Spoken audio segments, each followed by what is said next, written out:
bonsoir. Bonsoir. Euh, bonsoir Lina, bonsoir Eric. Je suis très content d'avoir la chanteuse, actrice et modèle, comédienne Lina France et aussi notre grand ami, son manager Eric Le Mignon. C'est ça? Exactement, tout à fait. Oui. Merci à Alors, toi, je vais Shérif, de nous recevoir. Merci beaucoup. Merci Merci, beaucoup. c'est un grand honneur pour moi avoir des amis grands artistes comme ça. Alors, je vais commencer avec Lina, Ladies First, comme on dit en anglais, de m'expliquer comment elle a entré très brièvement comme ça dans l'art et la musique et la performance. Et je vois aussi qu'elle a réalisé beaucoup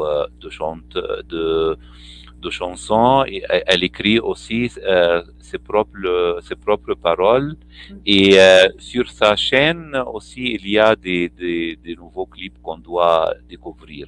Alors Lina, vas-y. Oui, alors en fait, pendant le confinement, j'ai réécrit des nouvelles chansons. Mhm, Et en fait, j'ai rencontré donc Éric Le Mignon parce que voilà, je l'ai rencontré pendant le confinement aussi. mhm, Et il m'a présenté donc Alexandro Clementoni, où j'ai pu enregistrer mes deux chansons, Hommage à toutes ces mhm, âmes et Une moitié quelque part. mhm. Et d'ailleurs, mon clip est sorti le 31 décembre. Ah, à la fin de l'année. Oui, oui, c'est ça, ouais. Excellent. Mais Eric, je veux savoir, tu travailles dans l'art et cinéma, musique, je comprends, théâtre depuis longtemps. Je veux savoir, selon toi, pourquoi tu as devenu le manager de Lina et qu'est-ce que, comme manager, tu as trouvé de spécial dans son art? Alors effectivement, donc ça fait déjà un bon moment que je suis dans le milieu artistique depuis près de 35 ans. Donc j'ai fait au Mhm, niveau, comment dire, beaucoup de théâtre, hein. Je suis comédien de base et metteur en scène. Et à un moment donné, j'ai décidé de pouvoir aider des artistes à passer de l'ombre à la lumière. C'est un peu mhm, mon objectif.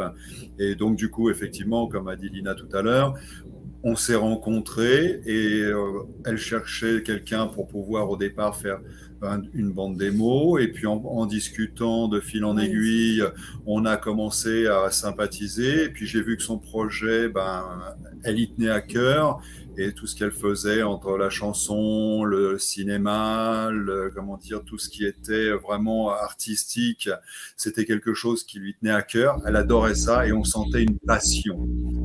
Et donc, du coup, j'ai commencé au niveau de coach d'artiste pour l'aider dans ses projets, pour avancer. Et puis ensuite, il y a eu quelque chose qui s'est passé vraiment au niveau artistique entre nous.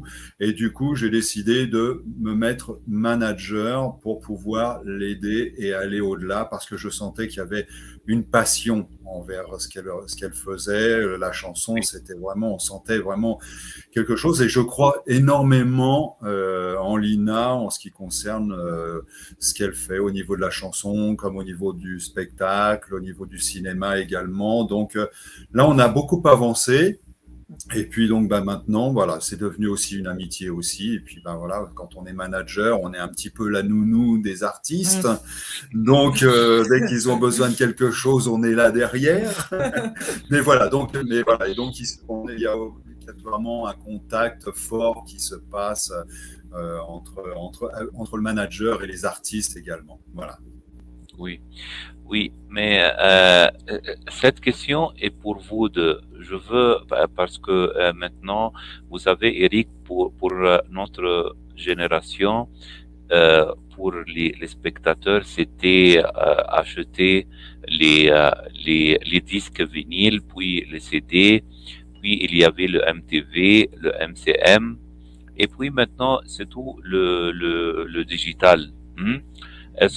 Maintenant, je savais que les artistes gagnaient toujours pour eux de l'argent, soit des concerts, soit de la vente de leurs albums et de leurs singles, comme vous savez, dans les années 60 jusqu'à il y a, disons, 10 ou 15 ans.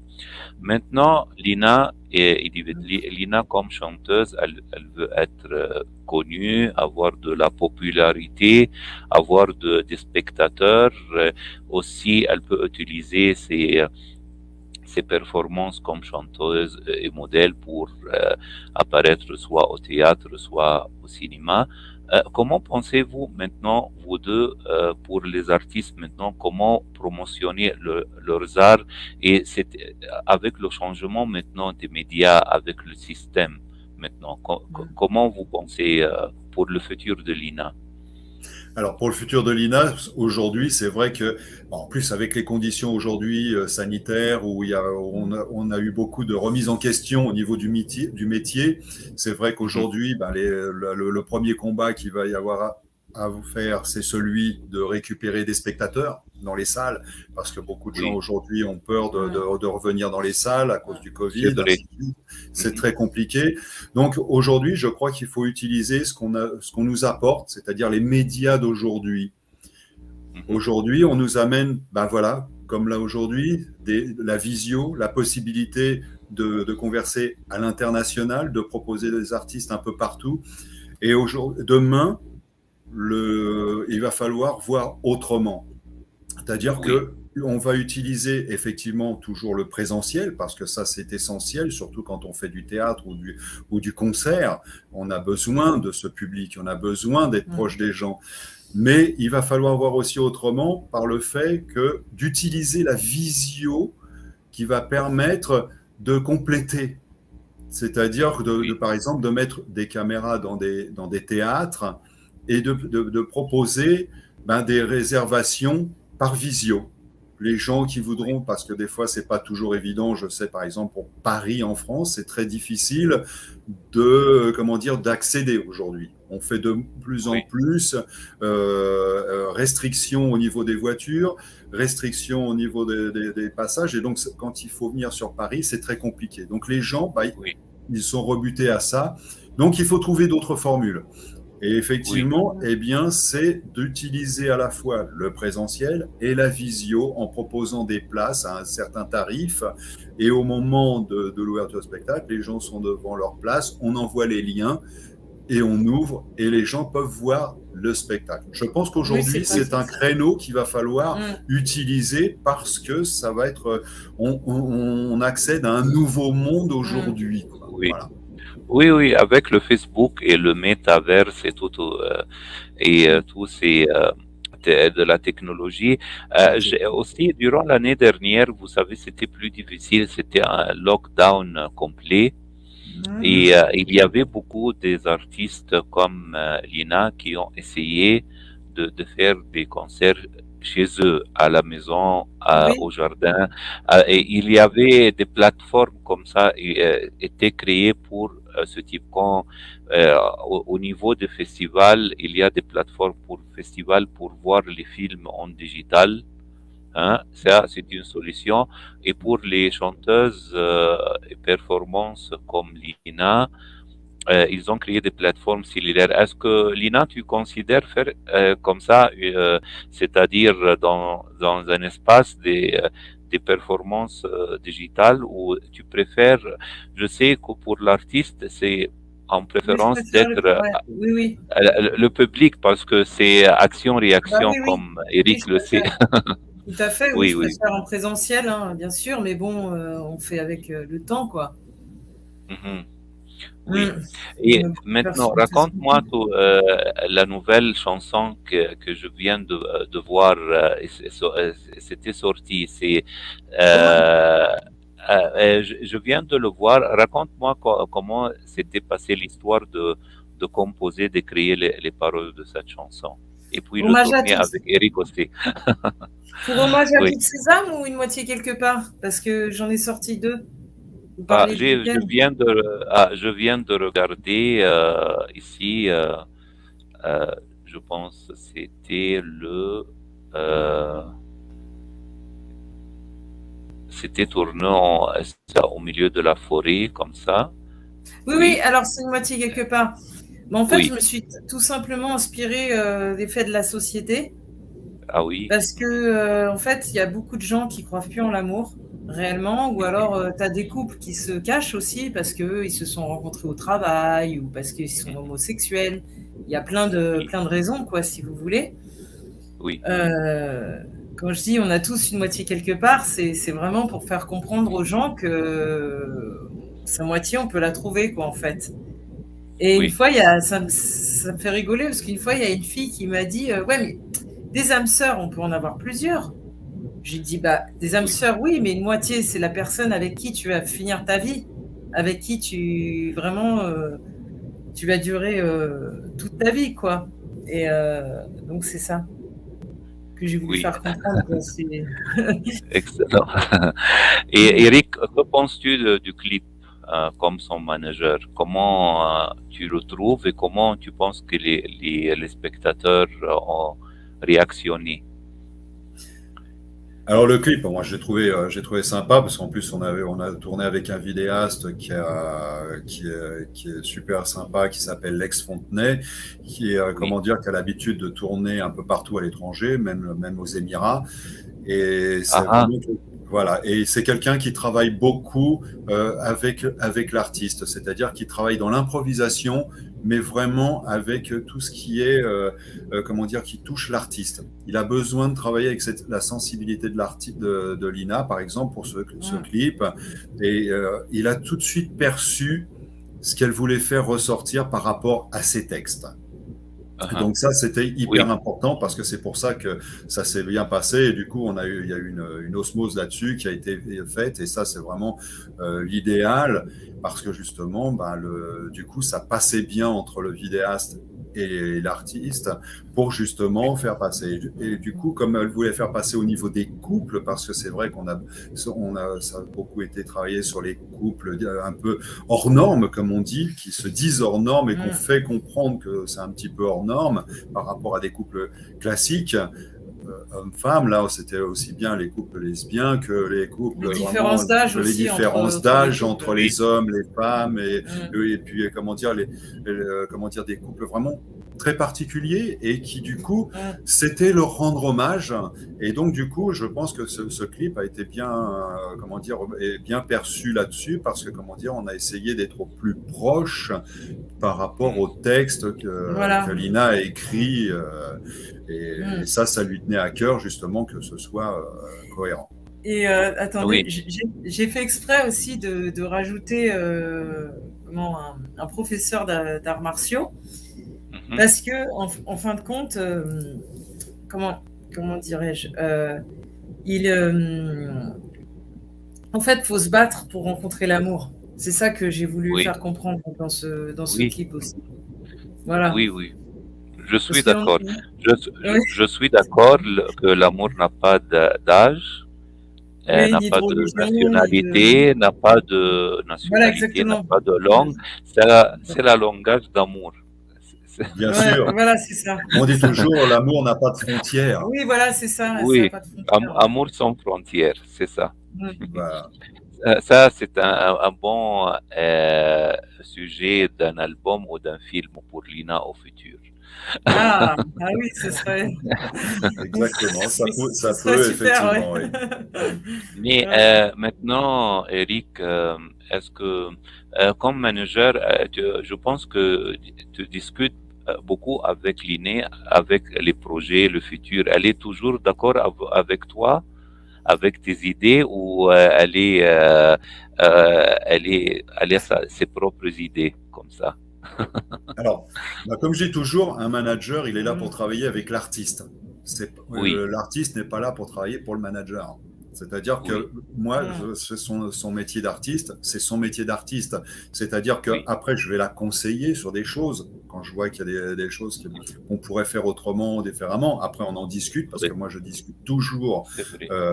par transparence avec l'artiste parce que jamais je ne fais quoi que ce soit dans le dos d'une artiste. Ça, c'est pas le but en tant que manager, c'est de travailler avec son artiste.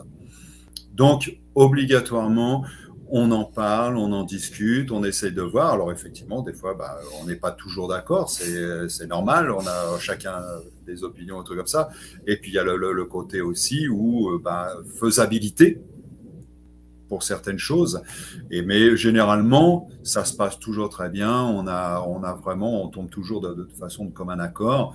Et ensuite, on avance sur les projets. Mais on en discute toujours, malgré tout, parce qu'on est là. Elle sait qu'elle peut compter sur moi, comme je compte sur elle pour pouvoir avancer aussi, parce que le manager, il a besoin que l'artiste avance aussi. Donc, voilà. Oui, C'est le but. oui, oui. Lina, tu sais, ma génération, je pense la génération d'Eric aussi, c'était à l'écoute des gens comme Patrick Bruel, comme Ah oui, j'adore. comme Jeanne Masse, comme Oui, Patricia Cass à la France et Francis Cabriel. Hein, oui, je me oui, que souviens, des artistes que j'adore. Jean-Jacques Goldman ça, ici, Renaud, je les adore. maintenant, oui, et ils Johnny? ont essayé de Johnny Hallyday, dans ton prescrit, tu l'as mentionné aussi, Ah bah oui, il y a mais souvent aussi. ces grands artistes ont essayé de chanter en anglais. Je me souviens que Jeanne Masse a une version anglaise et française et espagnole de Johnny Johnny, si tu te souviens de cette chanson. C'était très Oui. fameux pendant mes années de lycée. Alors, alors, ce que je veux savoir, tu considères chanter dans des autres langues pour aussi gagner des spectateurs autour du monde. Tu sais Bah, que l'anglais, l'espagnol, c'est très populaire aussi au niveau de la musique. oui, j'aimerais bien apprendre à parler et chanter en anglais, oui. Pour Oui, l'instant, j'ai que des excellent. notions, c'est pas terrible, mais pourquoi pas avoir un coach après, plus Oui. tard, qui peut ouais. Oui, oui. Moi, Eric, j'ai regardé le prescript de Lina. Elle a beaucoup de plans pour cette année. Tu peux dire sur les plans un peu qu'est-ce qu'on peut attendre de Lina cette année, les mois qui viennent? Alors, et pour l'instant, effectivement, donc Avant là, des on est mots. en train de préparer. Déjà, il y a la bande démo pour le cinéma, pour les castings, pour pouvoir la proposer sur des Oui. castings, qui va sortir là, Mhm. incessamment sous peu. Donc, c'est déjà sur 2022, ça va être clair. Sûr, ouais. Ensuite, Mhm. on a l'accompagnement de l'EP, pour l'instant, de Excellent. première partie de son disque, avec plusieurs chansons là qui sont déjà en composition et d'autres qu'on va essayer d'amener au studio le plus rapidement possible aussi, pour qu'elle puisse faire des premières parties d'artistes et voir, parce qu'il y a des fois des propositions. Il va y avoir aussi peut-être le 25 mars sur un spectacle avec Jackie Reagan, qui est un ancien chanteur des années 70. Et où il lui a demandé de venir chanter sa chanson Une moitié quelque part. Et donc, du coup, voilà, il y a ça. Et puis, on est aussi sur un spectacle qu'a écrit Lina, où on a retravaillé un petit peu ensemble là-dessus. Et en même temps, je vais lui faire la mise en scène de son spectacle, étant moi-même metteur en scène. Je vais pouvoir l'accompagner dans son One Woman Show, qu'on espère pouvoir produire à partir de 2023. Voilà. Excellent, excellent. Ah, ce sont toutes des bonnes nouvelles. Lina, tu veux dire quelque chose à tes fans, à tes amis avant de terminer l'entretien? Oui, je voulais vous dire à tous que vous pouvez me suivre sur YouTube, Facebook, LinkedIn, Instagram. Excellent. Je suis absolument partout, enfin presque partout, on va dire. Et puis je réponds assez facilement, peut-être pas tout de suite, mais je réponds toujours, moi. Voilà. Et si vous Excellent. voulez même vous ajouter à ma page Facebook, franchement, je peux faire du tri pour vous, il n'y a pas de souci. Excellent. Alors, excellent. Je vais être following de toutes tes pages maintenant, hein, comme on dit. Et j'attends les nouvelles. Je suis maintenant ami d'Eric aussi sur Facebook et je suis sûr et certain cette année sera de grand succès pour toi et pour Eric aussi. Ah, merci. J'espère une fois quand je suis à Paris de découvrir tes performances, c'est-à-dire soit au théâtre, soit dans un film. Et bon courage, bon travail. Merci Lina, merci Eric pour nous introduire à Lina, à son art, et nous espérons, j'espère beaucoup de succès et prospérité pour vous cette année. Ben, merci. Ben, merci beaucoup, hein, vous aussi. Merci beaucoup. Merci. Et puis, ben, on te remercie pour cette interview. Vraiment, c'est très sympa de nous avoir reçus. Oui, c'est super sympa. Non, non. Vous êtes les bienvenus aussi. Quand vous avez de nouvelles sorties, musique, performance, photos de modèles, quand vous voulez, vous êtes le bienvenu sur mes médias sociaux. Et je vous espère le grand succès et la prospérité, la santé aussi cette année et les années qui viennent aussi. Merci vous aussi. Ben, merci pour vous également. Merci. Merci Lina. Merci Eric. Bon après-midi. Merci. Eh bien, bon après-midi également. Ouais. Au revoir. Ciao. Au revoir. Ciao.